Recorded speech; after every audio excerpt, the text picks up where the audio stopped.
see öö jooksul olnud. Meil on piisavalt kompaktne ja lahe linn, et sihukest asja teha.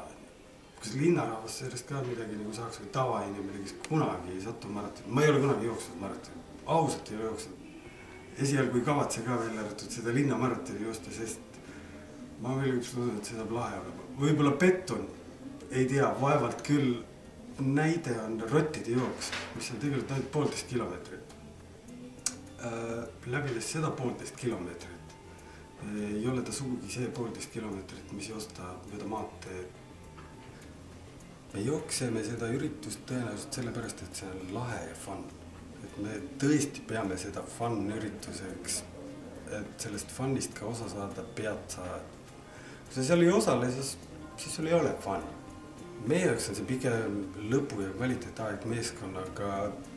Ma tõsiselt usun, et meie lõpu ei lõppe selle jooksmisega ära, kui me jõuame finišis, et meie kvaliteetaeg läheb sealt veel pikki öötundi edasi ja lõpeb vastu hommikut. Teised ettevõtted asutused peaksid ka tooma oma